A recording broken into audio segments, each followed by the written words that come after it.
धुरंधर movie जो कि 7 से भी ज्यादा घंटे की मूवी है, पहला पार्ट और दूसरे पार्ट को मिला के। बट क्या आपको पता है कि इन 7 घंटों के अंदर आदित्य धर ने अपने को धुरंधर मूवी के अंदर 25 से भी ज्यादा साल की कहानी दिखाई है। यस, मूवी के अंदर अपने को दिसंबर 1999 से लेकर 2023-24 तक की कहानी दिखाई है। बट ऑनेस्टली धुरंधर का पहला पार्ट काफी स्मूथली जाता है और अपने को अच्छे से कहानी सबकी दिखाई जाती है। लेकिन वहीं पे धुरंधर द रिवेंज जो कि धुरंधर का सेकंड पार्ट है, उसमें अपने को काफी फास्ट पेस्ड स्टोरी दिखाई गई है। तो एक एक करके सारी चीजों के बारे में बात करते कि आखिर कब क्या चीजें हुई थी, और साथ ही में कुछ डिटेल्स की भी बात करेंगे जो कि अपने को धुरंधर 2 में देखने को मिली है। एंड ऑनेस्टली ये काफी अच्छी डिटेल्स है जो कि मैं एक बार देख के नोटिस कर पाया हूँ। तो फिर वीडियो में आगे बढ़ने से पहले मैं आपको ये बता दूं कि वीडियो में आगे भर भर के स्पॉयलर्स होने वाले हैं। तो फिर अगर आपने अब तक ये मूवी नहीं देखी तो फिर पहले मूवी जाके देख लो, धुरंधर का पहला और दूसरा पार्ट दोनों, और उसके बाद में वाली वीडियो देखना। बाकी अगर आपको स्पॉयलर से घंटा फर्क नहीं पड़ता तो फिर वीडियो में आगे बढ़ते हैं। तो दिसंबर 1999 में IC-814 को हाईजैक कर लिया जाता है पाकिस्तान की एक ऑर्गेनाइजेशन हरकत उल मुजाहिदीन द्वारा, जिसमें मेन रोल प्ले करता है जहूर मिस्त्री जो कि इस पूरे प्लान को अंजाम देता है। इसको अपने धुरंधर 2 के ट्रेलर में भी देखा ही होगा। पड़ोस में ही रहते हैं हम, कूदे भर का जोर लगा लो, बिगाड़ लो जो बिगाड़ सकते हो। इनका इस प्लेन को हाईजैक करने का यही मोटिव था कि इंडिया इन 3 टेररिस्ट को रिहा कर दे और इनको सौंप दे, जो कि थे मुश्ताक अहमद जरगार, अहमद उमर सईद शेख और मौलाना मसूद अजहर। और इसी के साइमल्टेनियसली 30 दिसंबर 1999 की बात थी, और वहीं पे जनवरी 2000 में जसप्रीत अपने दोस्त के साथ में अतीफ अहमद के पास में जाता है गन्स लेने उत्तर प्रदेश। अब ये बात हमको पता है कि जसप्रीत गन लेने क्यों गया था, क्योंकि पंजाब का एक MLA जमीन के विवाद के चलते जसप्रीत के पिता को पेड़ से जिंदा लटका देता है, और साथ ही में उसकी बहन के साथ में गलत काम भी करते हैं और एंड में उसको भी मार देते हैं। बस बचती है तो फिर उसकी माँ और एक दूसरी बहन, जहाँ पे उसकी दूसरी बहन को भी वो लोग उठा के ले जाते हैं। तो बस इसीलिए जसप्रीत MLA और उन सभी लोगों को खत्म करने के लिए ये गन लेने गया था। और मूवी के अंदर ये पूरा सीक्वेंस बहुत ही अच्छे से दिखाया है। यहाँ पे रणवीर सिंह की एक्टिंग भाई टॉप क्लास की थी। और यहाँ पे इंटरेस्टिंग बात यह है कि यहाँ पे जसप्रीत सिर्फ 21 साल का था और वो फौज की तैयारी कर रहा था। इसके अलावा यहाँ पे जो जसप्रीत का दोस्त है गुरबाज सिंह उर्फ पिंडा, इसको जब हम पाकिस्तान में देखते हैं तो फिर हमजा के साथ में हम भी शॉक हो जाते हैं कि आखिर ये यहाँ पे इस लाइन में कैसे घुस गया और ये कब से इतने बड़े बड़े ड्रग्स डीलिंग करने लगा। तो देखो पिंडा एकदम से इस लाइन में नहीं आता है, उसके बाप दादा भी ये चीज करते आ रहे हैं, जो कि पिंडा हमजा को बोलता भी है इकबाल के सामने। और साथ ही में मूवी की स्टार्टिंग में भी अपने को ये मालूम पड़ता है कि जो पिंडा का बाप था लखबीर मूंगा, वो भी पिंडा की तरह ही ड्रग डील तो करता ही था, साथ ही में वो खुद का माल भी यूज करता था, खुद ही नशे करता था। जहाँ पे आतिफ अहमद ये बोलता भी है कि अगर वो अपने सामान खुद ही फूकेगा तो फिर बेचेगा क्या, मेरा घंटा। खैर तो फिर 1999 में जहूर मिस्त्री के साथ में अजय सान्याल का मैटर होता है। साइमल्टेनियसली यहाँ पे जसप्रीत जनवरी 2000 में MLA और इन सबको मारता है, जिसके बाद में उसे जेल हो जाती है। एंड देन जब 2002 में जसप्रीत का जब प्रिजन ट्रांसफर हो रहा रहता है, तब चंडीगढ़ बुरेल जेल से सेंट्रल जेल के लिए, तो फिर वहाँ पे रास्ते के बीच में ही कुछ गुंडे आके जसप्रीत को किडनैप कर लेते हैं और ले जाते हैं। और ये गुंडे और किसी के नहीं अजय सान्याल के थे, क्योंकि जसप्रीत को अनऑफिशियली उठाना था, क्योंकि प्रोजेक्ट धुरंधर एक अनऑफिशियल प्रोजेक्ट था जिसके बारे में किसी को भी पता चलना नहीं चाहिए। फिर जब जसप्रीत रिक्रूट हो जाता है तो फिर 2002 से लेकर 2004 तक जसप्रीत की एकदम अच्छी सी ट्रेनिंग चालू होती है। तो जब 2004 में जसप्रीत की पूरी ट्रेनिंग खत्म होती है तो फिर उसको अच्छे से ब्रीफिंग की जाती है एंड देन उसको पाकिस्तान में भेजा जाता है। तो जब 2004 में जसप्रीत हमजा बनकर पाकिस्तान में पहुंच जाता है तो फिर 1 साल तक हमजा आलम भाई की दुकान पर रहता है और उनसे सारी चीजें जानता है, रहमान डकैत, बाबू डकैत, अरशद पप्पू, उजैर, इन सभी लोगों के बारे में। तो फिर मोस्टली वो 2005 से लेकर 2006 के बीच में वो रहमान डकैत के बेटे को बचाने की कोशिश करता है और वो रहमान डकैत की गैंग में घुस जाता है। और इसी के साथ में हमजा अपने आप को 2007 तक रहमान डकैत की गैंग में स्टैब्लिश कर देता है। और साथ ही में इसके अलावा 2007 में जब रहमान डकैत और मेजर इकबाल की मुलाकात होती है और रहमान डकैत बलोचों से गन्स ISI को प्रोवाइड करवाता है। फिर आता है 2008 जब जमील जमाली और रहमान डकैत की मदद से PPP अपना वाला इलेक्शन जीत जाती है, जिसके कुछ टाइम बाद ही अपने को मालूम पड़ जाता है कि ये सारी गन्स 26/11 में इस्तेमाल होने वाली थी। और वैसा होता भी है, 2008 के 26/11 में इन गन्स का यूज होता है कसाब ये लोग के द्वारा। फिर टाइमलाइन आगे बढ़ती है और आ जाता है 2009 जब रहमान डकैत की मौत होती है, जहाँ पे ये पूरे गेम को हमजा और SP असलम प्लान करते हैं और रहमान डकैत की मौत हो जाती है। तो धुरंधर के पार्ट 1 में अपने को करीब 9 साल की कहानी दिखाई गई है, जहाँ पे 1999 में प्लेन हाईजैक होता है IC-814 जिसको जहूर मिस्त्री ने प्लान किया था। साइमल्टेनियसली 2000 में जसप्रीत की कहानी चलती है, जो कि अपने को पार्ट 2 में दिखाया जाता है, पार्ट 1 में वो भी नहीं दिखाया जाता अपने को। 1999 के बाद में अपने को 2004 दिखाया जाता है, जहाँ पे हमजा पाकिस्तान में इन्फिल्ट्रेट करता है। फिर 2005 से लेकर 2007 तक हमजा अपने को रहमान डकैत की गैंग में स्टैब्लिश कर देता है। फिर 2008 में मेजर इकबाल और रहमान डकैत की वजह से 26/11 जैसी घटना होती है। फिर 2009 में एसपी असलम और हमजा मिलके रहमान डकैत को मार देते हैं। फिर आता है धुरंधर 2 जो कि थोड़ी सी फास्ट पेस्ड मूवी है। तो ये मूवी 2009 रहमान डकैत की मौत के बाद से लेकर 2023-24 तक का पूरा इवेंट कवर करती है। तो फिर 2009 में रहमान डकैत की मौत के बाद में पूरे 4 साल बाद अरशद पप्पू को मारा जाता है। ये मूवी देख के अपने को ये लगता है कि हाँ, यहाँ पे रहमान डकैत की मौत होती है और उसके कुछ दिन बाद ही जाके अरशद पप्पू को उजैर मार देता है। बट ऐसा नहीं है, अरशद पप्पू रहमान डकैत के 4 साल बाद मरता है,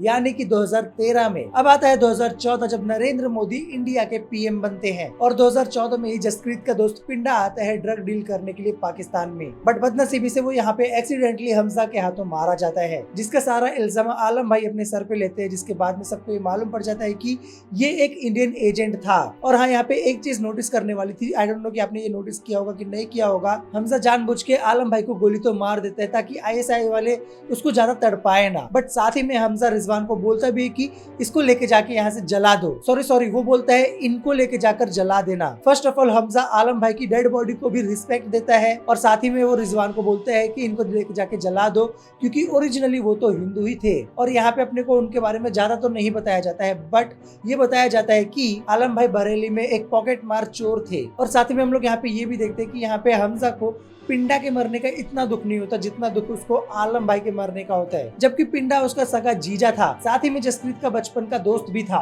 बट आलम भाई के लिए उसको ज्यादा रिस्पेक्ट थी और ज्यादा कनेक्शन अटैचमेंट थी। मेरे गांव में सिर्फ खारा पानी आता था तो चाय भी नमकीन बनती थी। खैर 2014 में ही एसपी असलम की मौत होती है, उसी तरह जिस तरह अपने को मूवी में दिखाया गया है। एक सुसाइड बॉम्बर उनको जाके ठोक देता है। खैर अगर मैं यहाँ पे एक और डिटेल के बारे में बात करूँ, वैसे ये डिटेल नहीं है, बस मैंने ये नोटिस किया 9 तारीख को ही 2009 में रहमान डकैत की मौत होती है और 9 तारीख को ही 2014 में एसपी असलम की मौत होती है। और फिर जब हम लोग को दिखाया जाता है कि जब मेजर इकबाल, हमजा ये सब लोग जाके दाऊद इब्राहिम से मिलते हैं, तो फिर ये पीरियड 2016 का स्टार्ट या फिर मिड होगा, क्योंकि 2016 के एंड में जाके डिमोनेटाइजेशन होता है।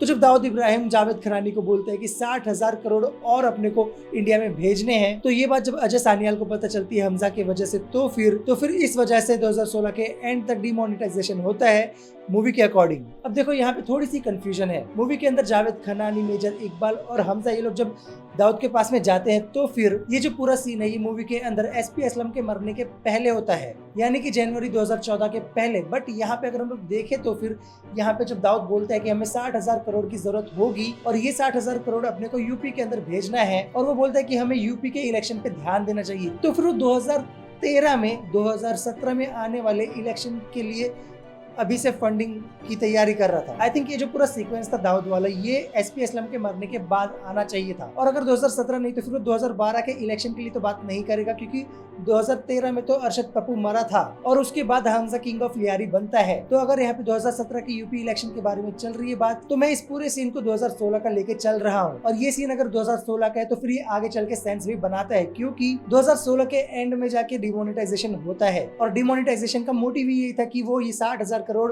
यूपी में आने से रोक सके। तो इसीलिए अगर ये 2013 का सीन है तो फिर ये 2016 में डिमोनेटाइजेशन क्यों करेंगे? तो फिर अगर देखा जाए तो फिर ये जो 60 करोड़ थे यही डिसाइड करने वाला था कि यूपी का अगला सीएम कौन होने वाला है। और क्योंकि डिमोनेटाइजेशन की वजह से ये 60,000 करोड़ इंडिया में नहीं पहुंच पाते, तो फिर मोस्टली इसी वजह से 2017 में यूपी के सीएम आदित्यनाथ योगी बने थे। आई डोंट नो, अगर शायद से 60,000 करोड़ यूपी में पहुंच जाते तो फिर शायद ही सीएम आदित्यनाथ योगी आज के टाइम पे यूपी के सीएम होते। आपको क्या लगता है इसके बारे में मुझे कमेंट सेक्शन में जरूर बताना। और हाँ, साथ ही में मूवी के अंदर अपने को 2016 का उरी अटैक का न्यूज भी अपने को मूवी के अंदर दिखाया जाता है। तो मूवी के अंदर हम लोग देखते हैं कि डिमोनेटाइजेशन के बाद में हमजा जाके जावेद खनानी को मार देता है। एंड यस, रियल लाइफ में भी यही न्यूज आई थी कि जावेद खनानी अपनी ही बिल्डिंग से नीचे गिर के मर गया। और फिर जावेद खनानी की मौत के बाद में हम लोग देखते हैं कि अननोन गनमैन्स और हमजा मिलकर कई सारे टेररिस्ट को मारता है। But there is a gap, Javed Khanani demonetisation के जस्ट बाद में मरता है और ये जो अननोन मैन की किलिंग्स है वो सारी चीजें अभी 2022 से लेकर 2023 के बीच में